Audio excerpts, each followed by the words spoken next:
रामचन्द्राय जनकराजजामनोहराय मामकाभीष्टदाय महितमङ्गलम् कोसलेशाय मन्दहासदासपोषणाय वासवादिविनुतसद्वरतमङ्गलम्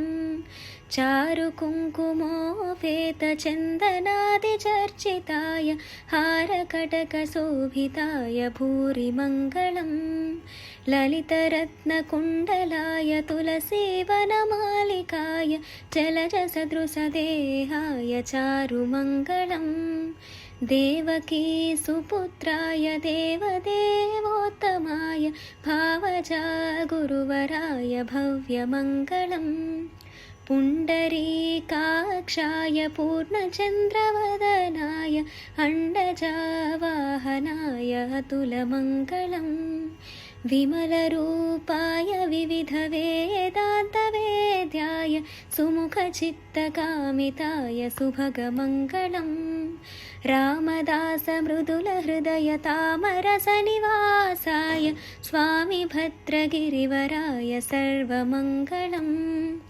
रामचन्द्राय जनकराजजामनोहराय मामकाभीष्टदाय महितमङ्गलम्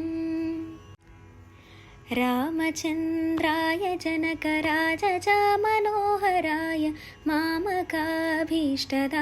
महितमङ्गलम् कोसलेशाय मन्दहासदासपोषणाय वासवादिविनुतसद्वरतमङ्गलम् चारुकुङ्कुमोपेतचन्दनादिचर्चिताय हारकटकशोभिताय भूरिमङ्गलम् ललितरत्नकुण्डलाय तुलसीवनमालिकाय जलजसदृशदेहाय चारुमङ्गलम् Devaki सुपुत्राय देवदेवोत्तमाय भावजा गुरुवराय भव्यमङ्गलम् पुण्डरीकाक्षाय पूर्णचन्द्रवदनाय अण्डजावाहनाय अतुलमङ्गलम् विमलरूपाय विविधवेदान्तवेद्याय सुमुखचित्तकामिताय सुभगमङ्गलम् रामदासमृदुलहृदयतामरसनिवासाय Swami भद्रगिरिवराय सर्वमङ्गलम् रामचन्द्राय जनकराजजामनोहराय मामकाभीष्टदाय महितमङ्गलम् रामचन्द्राय जनकराजजामनोहराय मामकाभीष्टदाय महितमङ्गलम् कोसलेशाय मन्दहासदासपोषणाय वासवादिविनुतसद्वरतमङ्गलम्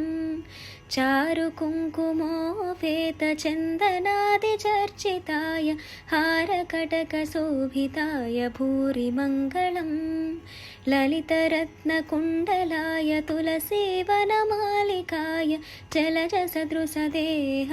चारुमङ्गलम् Devaki सुपुत्राय देवदेवोत्तमाय